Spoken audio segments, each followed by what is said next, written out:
Hey guys, a very warm welcome back to a brand new video of us and wishing each and every one of you a very happy new year. So coming full circle, it's again that time of the year where people rush in to make New Year's resolution only to lose the steam a few months down the line. So today we are going to be discussing about how you can formulate your fitness goals based on what we call as SMART. So don't get me wrong, I'm not here to teach you how you can be smarter about your goals, but rather I'm here to teach you that how you can actually formulate your New Year's resolution based on a few principles, which in short is called SMART. So without any further delay, let's dive down straight into the topic and let me help you understand what SMART is all about.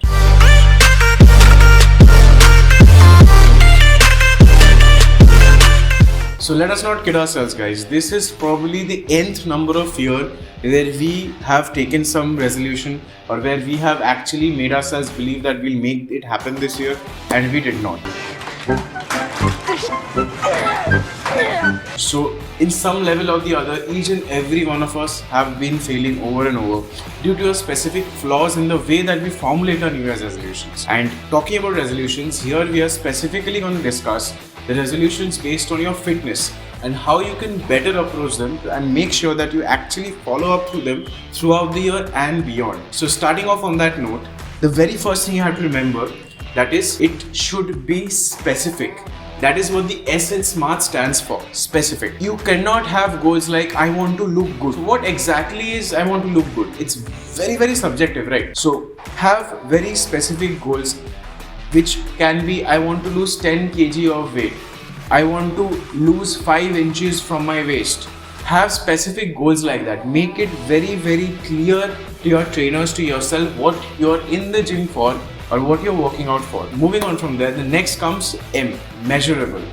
Whatever goal that you're setting yourself up for, make sure you're tracking it and it's actually trackable. Never go by how you're looking in the mirror, because that is something that is very hard to measure and the perception changes from person to person depending on who you're asking. Rather than that, have very specific units in place which you can actually measure. Track your calories, track your body fat percentage, track your performance, track your workouts. So there are a lot of things you can actually measure along the way which will make sure that you're getting in progressive results throughout the time span. Moving on from there, the next aspect that we have is achievable. Cut down, dissect your goals. Make short-term goals instead of having a very long-term goal.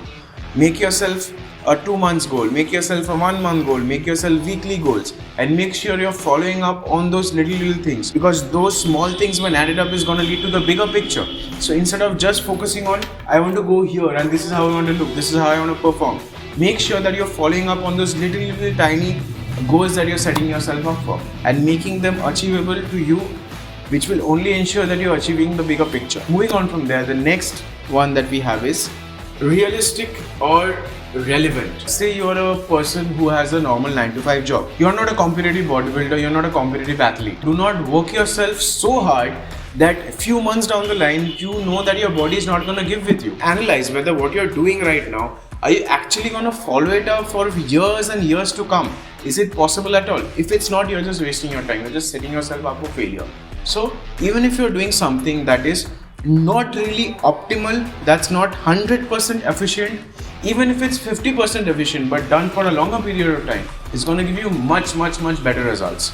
So always make sure that whatever program you're doing is pretty much relevant and realistic to your lifestyle. So moving on from there, we come to the very last point that you can make a part of your New Year's resolution is time bound. Not having a time limit is the single most reason why people procrastinate.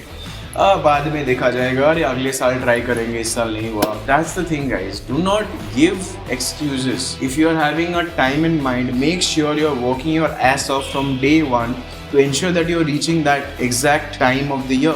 That is only going to help you achieve that goal within that specific time period. Not having that will definitely set yourself up for failure, and you'll keep on procrastinating your fitness goals year after year, promising yourself every year that you're going to make it happen.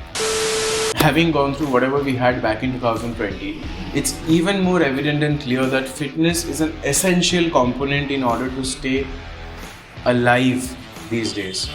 Being fit is actually the key to long-term sustainability, long-term health, long-term mental well-being.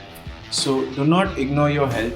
Make sure you're taking baby steps towards it and make it into a lifestyle rather than just a destination. And make sure 2021 is your year by making your workouts and resolutions much more smarter. So having said that, guys, I really hope this video helped you out in some sort of way or the other. And if it did, don't forget to share it with your friends and family, and also let them in on how they can make their US resolution in terms of fitness much more smarter. So having said that, guys, this is your coach Promit Shom signing off for the week. See you all again next week with another cool video. Till then, guys, wishing you all a very, very happy new year, and let us all make 2021 collectively a much more fitter and safer year.